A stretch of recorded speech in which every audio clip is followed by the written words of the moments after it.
Praise Lord. आप सभी को जय मसीह की। आशा करते हैं आप आनंदित हैं, खुश हैं और प्रभु में अपने जीवन को व्यतीत कर रहे हैं। जैसे प्रभु का वचन भी कहता है, प्रभु में सदा आनंदित रहो। और मैं फिर कहता हूँ आनंदित रहो। तो उसी आशा के साथ हम भी आशा करते हैं कि आप आनंदित हैं और प्रभु में अपने जीवन को व्यतीत कर रहे हैं। आज सुबह का समय मैं आपका ध्यान बाइबल वर्स की ओर लेकर जाना चाहूंगा, जो कि पाया जाता है रोमियो उसका 12 अध्याय और उसकी 4 और 5 आयत। वहां पर ऐसा लिखा हुआ है, क्योंकि जैसे हमारी एक देह में बहुत से अंग हैं और सब अंगों का एक ही सा काम नहीं, वैसे ही हम जो बहुत हैं मसीह में एक देह होकर आपस में एक दूसरे के अंग हैं। आज जो टॉपिक मैं आपसे शेयर करना चाहता हूँ वो ये है कि we are one body in Christ. हम मसीह में एक देह हैं। जब हम इस टॉपिक पर चर्चा करते हैं, मैं एक एग्जाम्पल आपके सामने रखना चाहता हूँ,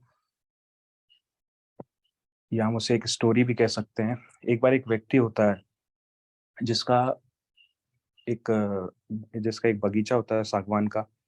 वो वहां पर जाता है और उसको पूरा कट कर कर वहां से उसे इकट्ठा करता है। उसे इकट्ठा कर कर उसकी कटिंग करने के बाद सारी जो उसकी लकड़ियां होती है वो उसे इकट्ठा करता है और उसे ट्रक में लोड करके वापस ले जाने लगता है। जब वो उसे ले जाता है तो बीच में कुछ ऐसा होता है कि वो ट्रक अनबैलेंस होकर, वो सारी लकड़ियां उसमें रखी हुई है और अनबैलेंस होकर वो एक ऐसे ट्री से, जो बहुत पुराना ट्री है, उससे जाकर जा टकराता है। और उसके कारण वो पूरा क्षतिग्रस्त हो जाता है। सामने जो बैठे हुए होते हैं वो ऑन द स्पॉट उनकी डेथ हो जाती है और वो ट्रक भी जो होता है पूरा क्षतिग्रस्त हो जाता है। ये स्टोरी से एक मोरल जो मैं आपको शेयर करना चाहता हूँ, आप भी समझ गए होंगे, वो ये है कि जो इतने सारे पेड़ थे जो अपरूटेड थे, वो साथ में भी थे, लेकिन वो जो उस रूटेड ट्री था, उस रूटेड ट्री के से कम ताकत रखते थे। और जो रूटेड ट्री से जाकर जब वो ट्रक टकराता है तो वो पूरा धाराशायी हो जाता है। वो ट्रक भी पूरा धाराशायी हो जाता है और वो लकड़ियों का भी कोई काम नहीं रहता है। जब हम यहाँ पर चर्चा कर रहे हैं आज मसीह के देह के बारे में, जब हम मसीह में एक देह हैं, हमने वचन में पढ़ा रोमियोस के 12वां अध्याय उसकी 4 आयत में, क्योंकि जैसे हमारी एक देह में बहुत से अंग हैं और सब सब अंगों का एक ही सा काम नहीं। ये वर्ष हमें बताता है कि जब हम देखते हैं, हम सांसारिक परिवार में हर एक फैमिली में जब देखते हैं तो एक माता होती है, एक पिता होते हैं, भाई बहन होते हैं, और फिर हम आगे देखें तो उनके पति पत्नी होते हैं, बच्चे होते हैं। जब हम एक फैमिली को देखते हैं तो हर फैमिली में हर इंडिविजुअल का एक अलग अलग काम होता है। हर व्यक्ति का सेम काम नहीं होता है एक फैमिली में। साथ ही साथ हम अगर कोई कार्यस्थल पर हैं, हम कार्यस्थल पे जब कार्य करते हैं, वो भी हमारी एक फैमिली होती है और उसमें भी अलग अलग अंग होते हैं। आप देखते होंगे जहाँ भी आप भी कार्य करते हैं, आप भी कार्यरत होंगे कहीं पर, हर डिपार्टमेंट्स होते हैं, हर डिपार्टमेंट्स के अलग अलग काम होते हैं। कोई अगर दूसरे डिपार्टमेंट है, वो दूसरे उस डिपार्टमेंट का कार्य उस क्षमता से नहीं कर सकता है। या हम अगर हमारे चर्च फैमिली की बात करें, हमारे चर्च भी हम एक परिवार है, उसमें भी अलग अलग अंग है। हर हर व्यक्ति का अलग अलग कार्य है। जब हम वचन को पढ़ते हैं यहाँ पर इस वक्त, जैसे हमारी एक देह में बहुत से अंग हैं और सब अंगों का एक ही सा काम नहीं। आज बहुत से बार ऐसा हो जाता है कि हम परिवार में ऐसा सोचते हैं कि यार वो ऐसा कार्य कर रहा है, मैं ऐसा कार्य क्यों नहीं कर सकता। पर हमें ये वचन आज यहाँ पर सिखाना चाहता है कि परिवार में अगर व्यक्ति अलग अलग हैं तो उनके कार्य भी अलग अलग दिए गए हैं। हम सब कई बार ऐसा होता है कि एक से कार्य करने के पीछे दौड़ने लगते हैं। हम ये सोचने लगते हैं कि वो कार्य वो कर रहा है मेरे फैमिली। मैंने आपको एग्जांपल दिया अभी एक सिंगल न्यूक्लियर फैमिली के बारे में। जब पूरी फैमिली के बारे में सोचते हैं, हम अगर हमारे रिलेटिव्स के बारे में सोचते हैं, रिलेटिव से जुड़े हुए उनकी फैमिली के बारे में सोचते हैं, हमारा दिमाग ये जाता है यार वो ऐसा कर सकता है तो मैं ऐसा क्यों नहीं कर सकता। पर प्रभु का वचन कहता है कि हम मसीह की देह में अलग-अलग अंग हैं। हमें हमारी रिस्पॉन्सिबिलिटी अलग-अलग पता होना चाहिए। एक पिता का कार्य एक बेटा नहीं कर सकता एक फैमिली में।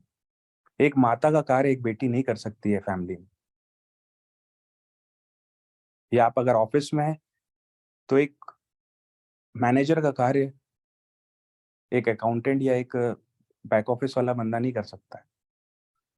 तो आज वचन हमें यहाँ पर एक चीज़ ये बताना चाहता है कि हम सब मसीह में एक देह तो हैं, पर हम उस देह में अलग-अलग अंग हैं और उस अंग के बारे में हमें पता होना चाहिए। हर एक अंग का अलग-अलग कार्य होता है, अलग-अलग कार्य होता है और हमें उस कार्य को समझना है और जो कार्य हमें दिया जाता है, हमें उसे ही वही रिस्पॉन्सिबिलिटी को पूरा करना है, ना कि दूसरे को क्या दिया जा रहा है और वो क्या कर रहा है। बहुत सी बार ऐसे परिवार, जैसे एक परिवार में 2 भाई होते हैं, तो एक भाई का कार्य अलग हो सकता है और दूसरे भाई का कार्य अलग हो सकता है। पर हो सकता है कि वो भाई बोले कि यार मुझे वो कार्य क्यों नहीं दिया पापा आपने? पापा आपने मुझे वो कार्य क्यों नहीं बताया? उस कारण से उस परिवार में कई बार ऐसा हो सकता है कि फूट हो सकती है। वो परिवार टूटने के कगार पे हो सकता है। मसीह की देह जो होती है वो हमें एक यूनिटी को दर्शाती है। एक परिवार को एक साथ लेकर चलने को बताती है। ज़रूर हम अलग-अलग अंग हैं, हर एक अंग का कार्य अलग-अलग है। जब हम 5वीं आयत में से पढ़ते हैं वहाँ पर लिखा हुआ है, वैसे ही हम जो बहुत है, मसीह में एक देह होकर आपस में एक-दूसरे के अंग हैं। जब हम और आप हैं, हम एक-दूसरे के अंग हैं। आज हमारा जो, अगर हम अपने बॉडी को देखें, बॉडी पार्ट्स की ओर ध्यान दें, मेरा एक अगर हाथ है, वो पैर के कार्य को उस क्षमता से नहीं कर सकता जैसा पैर उस कार्य को कर सकता है। या एक पैर, मेरा जो पैर है, वो हाथ के कार्य को उस क्षमता से नहीं कर सकता। ज़रूर कर सकता है, लेकिन उस क्षमता से नहीं कर सकता है, जिस क्षमता से मेरा हाथ उस कार्य को कर पाएगा, जिस कार्य को हाथ को करना है। तो आज हमें ये चीज़ को जानने की बहुत ज़्यादा ज़रूरत है कि ज़रूर हम अलग-अलग अंग हैं मसीह की देह में और हमारे कार्य भी अलग-अलग हैं। और मैंने आपको जैसा एग्ज़ाम्पल समझाया कि अगर हम उस परिवार से किसी भी कारण से अप्रूटेड हो जाते हैं या हम उस परिवार से किसी भी कारण से हमारा वो अंग उस परिवार से दूर हो जाता है, उसके बहुत से डिमेरिट्स हो सकते हैं। एक तो उस परिवार को आपकी ज़रूरत है। अगर आपका हाथ अगर आपके शरीर में से निकाल दिया जाए, तो वो शरीर लाचार हो जाएगा। या वो परिवार जो, जब आप उस अंग के रूप में उस परिवार में हैं, उस मसीह की देह में हैं, वो मसीह की देह अपंग हो जाएगी आपके कारण। ये हमें जानने की ज़रूरत है आज। ज़रूर वो कार्य करेंगे, लेकिन वो सक्सेसफुल कार्य तक नहीं पहुँच पाएगा। वो देह जो है, वो सक्सेसफुल कार्य तक नहीं पहुँच पाएगी। वो फैमिली जो है, जो फैमिली आज हमारी है, अगर हम उस देह के एक अंग के रूप में अगर हम अलग हो जाएँगे, लोगों से घृणा कर अलग हो जाएँगे, लोगों से मनमुटाव करके अलग हो जाएँगे अपने परिवार के, तो हो सकता है वो परिवार उस क्षमता से नहीं बढ़ पाएगा, उस क्षमता से आगे नहीं जा पाएगा, जैसे वो जा सकता है। हमें आज ये जानने की ज़रूरत है, अगर हमें प्रभु ने किसी भी परिवार में आज ठहराया हुआ है, तो हमें उसकी इम्पोर्टेंस जानने की ज़रूरत है। हम किसी भी परिवार में हैं, तो हम एक अंग के रूप में हैं और हर एक अंग का काम एक सा नहीं होता है। ये भी हमें आज ये वचन हमें सिखाता है कि परिवार में अगर 10 लोग हैं, तो वो 10 लोगों का कार्य एक सा नहीं है। वो ऐसा कर रहा है, तो मैं भी वैसे ही करूँगा, तो मैं भी वैसे ही करूँगा, सब एक ही जगह चले जाएँगे, तो दूसरे जगह का कार्य कौन करेगा? ये हमें आज जानने की ज़रूरत है। हम मसीह की एक देह में अलग-अलग अंग है, ये हमें जानना है और हमारी रिस्पॉन्सिबिलिटी भी अलग-अलग होती है, ये भी हमें जानने की ज़रूरत है। जब हम शरीर से जुड़े होते हैं, हमारा एक शरीर होता है, हो सकता है हमारे कारण अगर हमारे पैर को क्षति पहुँच जाए, तो हमें कितनी तकलीफ पैदा होने लगती है। हम बहुत ही लाचारी के साथ हमारे कार्य को करने लगते हैं या कर पाते हैं। सेम टाइम पर जब हम मसीह के देह में हम सब मिले हुए एक अंग हैं, तो जब हमारे द्वारा उसी परिवार में किसी और को अपशब्द कहे जाते हैं, जब हमारे द्वारा उसी परिवार में किसी व्यक्ति को क्षति पहुँचाई जाती है, तो वो दर्द हमें होना चाहिए। ये मसीह की देह हमें सिखाती है। वो दर्द हमें होना चाहिए, वो पीड़ा हमें समझ में आनी चाहिए, जैसे हमें अपने शरीर में समझ में आती है। पैर से तो हम फिर भी कार्य को कर ले रहे हैं लाचारी के साथ। कभी अगर हमारी आँख में कुछ हो जाए, जब तक वो आँख को हम ठीक नहीं कर लेंगे ना, हम बेचैन रहेंगे। हमें समझ में नहीं आएगा कि मैं आगे का कार्य कैसे करूँ। हो सकता है हम अपने परिवार में, हमारे कलीसियाई परिवार में, हमारे ऑफ़िस के परिवार में, कहीं पर भी हमारा उठना-बैठना हो, जहाँ पर भी हम रहते हैं, जहाँ 2 से ज़्यादा लोग होते हैं, हम उसे परिवार कह सकते हैं, जहाँ पर हमारा उठना-बैठना होता है। हमें ये जानने की बहुत सख्त ज़रूरत है और ये वचन आज हमें सिखाना चाहता है कि हम मसीह की देह में अलग-अलग अंग हैं, हर एक अंग का अलग-अलग कार्य है और जब हम अपने शब्दों से, अपने उस बिहेवियर से लोगों को कई बार क्षति पहुँचा देते हैं या उस दर्द को दे देते हैं, तो वो दर्द हमें भी होना चाहिए। जब तक वो उस दर्द से बाहर ना आ जाए, तब तक हमें भी वो बेचैनी दिखनी चाहिए हमें। ये वचन हमें सिखाता है। जब हम अपने ही हाथ से अपने शरीर पे मैंने आपको बताया जैसे हम अपने ही हाथ से अपने शरीर पर कोई चीज़ को हार्म कर देते हैं, तो वो हमें बहुत बेचैन कर देती है। तो जब हमें वचन 5वीं आयत में बताता है वैसे ही हम जो बहुत हैं मसीह में एक देह होकर आपस में एक-दूसरे के अंग हैं। हम एक-दूसरे मसीह में हम एक-दूसरे के एक ही बॉडी के अंग हैं, अलग-अलग पार्ट्स हैं। हो सकता है हमारे कारण हम किसी को तकलीफ पहुँचा बैठे या हो सकता है हम हमारे कारण हमारे किसी कलीग को तकलीफ हो जाए, तो वो दर्द ज़रूर हमें भी पता चलना चाहिए। कई बार हम बोल कर निकल जाते हैं ऐसी जगहों से, कई बार हम ऐसे ऐसे कार्यों को करके निकल जाते हैं जो कई बार किसी लोगों को वो फ़ील नहीं होता है, लेकिन सामने वाले को बहुत फ़ील हो जाता है। तो ये हमें भी पता चलना चाहिए कि हमने क्या बोल दिया उससे, क्योंकि वो भी हमारे एक बॉडी का अंग है, सेम बॉडी का अंग है। जब हम एक-दूसरे से जुड़े रहते हैं मसीह की देह हमें एक यूनिटी को बता रही है यहाँ पर। हम सब में एक यूनिटी होना चाहिए। मसीह में हम एक हैं और हमें उस यूनिटी हमेशा और हमेशा दिखनी चाहिए।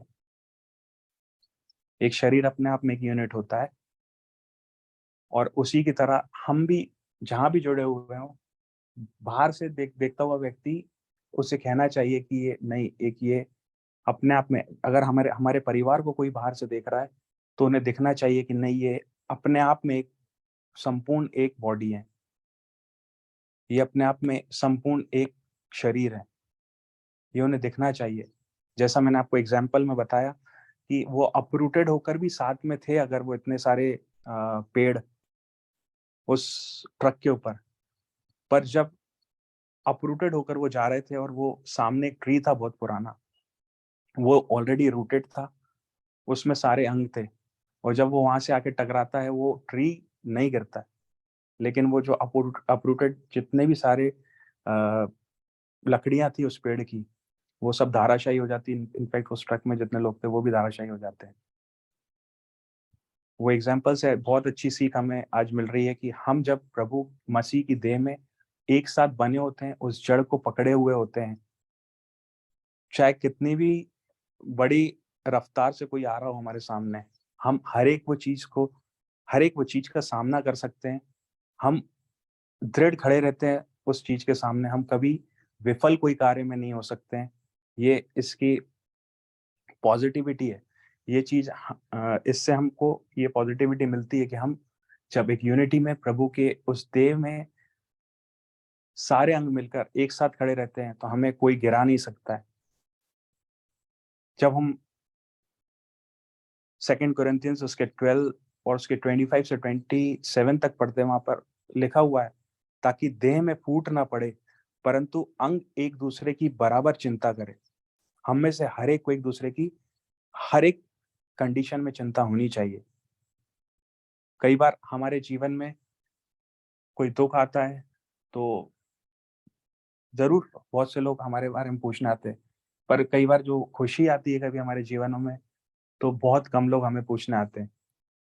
पर प्रभु का वचन कहता है कि हमें हर एक समय में, हर एक सिचुएशन में, चाहे वो दुःख हो, चाहे तकलीफ हो, चाहे खुशी हो, हमें हमारे अंगों की चिंता करना है, अर्थात हमारे साथ जितने भी लोग रहते हैं, हम जिस भी उस फैमिली में रहते हैं, हमें हर एक की चिंता हर परिस्थिति में करना है। इसलिए यदि आगे आगे वचन लिखा हुआ 2 कोरिन्थियंस 12 उसके 26 और 27 में, इसलिए यदि एक अंग दुःख पाता है, तो सब अंग उसके साथ दुःख पाते हैं, और यदि एक अंग की बड़ाई होती है, तो उसके साथ सब अंग आनंद मनाते हैं। इसी प्रकार तुम सब मिलकर मसीह की देह हो और अलग-अलग उसके अंग हों। जब हम साथ में रहते हैं तो हमारा ज़रूर किसी भी एक के हमारी किसी भी एक की फैमिली में कोई अच्छा होता है, तो जब हम उसके साथ बने रहते हैं, यूनिटी में बने रहते हैं, तो हो सकता है हमारी भी उसमें बड़ाई होती है।